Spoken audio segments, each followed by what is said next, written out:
Assalamualaikum warahmatullahi wabarakatuh. Ya, pada kesempatan kali ini di siang hari yang sangat panas ini yang berada di Jombang karena panas di Jombok. Nah, di sini kami atau lebih tepatnya saya ini mengundang bintang tamu alumni SMP AWH. Dia juga merupakan primadona sekolah yang ahli hampir dalam segala bidang. Bintang tamu spesial yang bernama dia Ramadan Zudi atau biasanya kerap dipanggil dengan panggilan Mas Dio. Ya, Mas Dio di sini. Kita punya topik pada siang hari ini yang sangat panas, yaitu astronomi dan sejarahnya. Mas Dio, kalau menurut Anda astronomi gimana sih? Kalau menurut saya itu astronomi itu kayak ilmu bintang-bintang yang buat menunjuk arah sama waktu. Kalau menurut Mas Dio itu apakah sama atau beda? Oke, giliran saya. Astronomi digunakan pelaut Bugis sebagai penunjuk arah dan oleh masyarakat Mesir kuno sebagai penunjuk waktu, yang cara menggunakan adalah melihat posisi matahari, bulan, bintang. Ya, itu semua. Berarti pada intinya ini sama lah ya. Sama. Oke. Jadi saya pernah baca-baca ya bahwa pada tahun sekitar 2 Masehi itu ada seorang Yunani yang memunculkan sebuah teori yang bernama geosentris. Nah, ini kalau teorinya benar sih tidak apa-apa. Nah, ini teorinya tentang geosentris yang berpusat bahwa bumi itu dikelilingi oleh alam sekitar seperti planet-planet lain. Nah, ini lebih anehnya lagi, teori ini sudah berdiri hampir 1200 tahun lamanya. Kalau menurut Anda ini siapa yang mengemukakan? Yang mengemukakan adalah Ptolemy, tokoh Yunani kuno. Dia membuat tulisan yang berjudul Almagest. Almagest adalah hitungan matematis dari pergerakan planet, yang isi teorinya adalah bumi sebagai pusat tata surya. Seperti itu. Nah, kira-kira selama 1200 tahun itu kenapa ada yang bisa mematahkan teori ini selama itu? Kira-kira siapa orang jenius ini? Orang jenius itu adalah Ibnu Yunus, tokoh muslim yang menemukan adanya kekeliruan pada buku Almagest dan menjadi dasar pengemukakan teori oleh Nikolaus Kopernikus untuk mengemukakan teori heliosentris. Oh, berarti teori yang mematahkan geosentris itu heliosentris. Ya. Nah, heliosentris itu seperti apa sih? Heliosentris adalah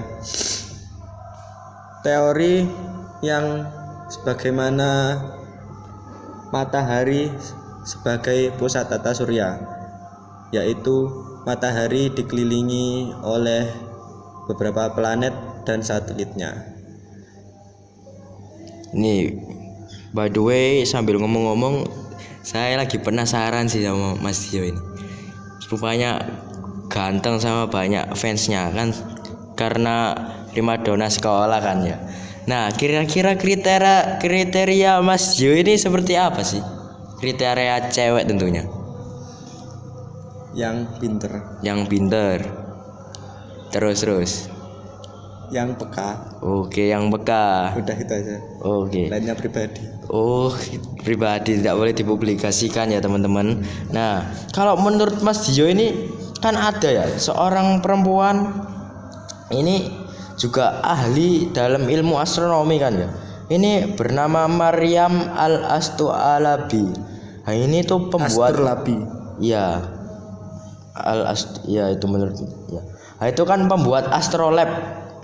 Alat yang astrolab itu dibuat buat prediksi posisi matahari, bulan dan planet, pergerakan planet. Itu kan berarti sangat jenius ya. Apakah itu termasuk kriterianya Mas Dio gitu? Tidak sih, itu terlalu pintar. Oh, berarti Mas Dio itu pengen yang pintar standar lah ya. Iya. Tidak terlalu jenius. Seperti itu. Iya. Ini nih. Nah, orang zaman dulu yang Yunani kuno itu kan sudah ada ilmu astronomi ya. Nah, ilmu astronominya itu kan tentang rasi bintang. Nah, ini biasanya dipakai untuk zodiak atau yang setiap tahun itu kan ada 12 bulan. Nah, berarti setiap bulan itu ada zodiaknya masing-masing. Nah, menurut Mas Dio itu apakah itu ada kait sama astronomi beneran atau tidak ya? Kalau ada kaitannya sih tidak.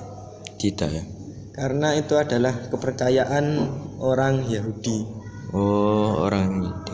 Berarti itu kan memang tentang dewa-dewa ya. Berarti itu tidak sebenarnya benar. Tidak akurat. Tidak akurat. Oke.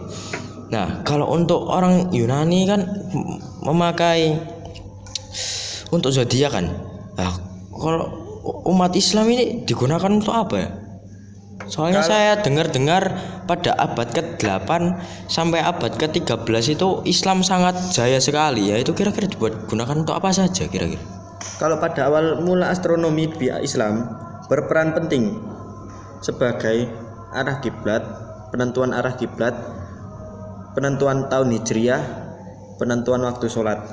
Oh, jadi sangat penting sekali ya ini untuk itu. Iya. Kalau nggak ada astronomi kita nanti salah waktu sholatnya. Iya. Maghrib jadi sholat subuh, subuh jadi isya, ya salah semua.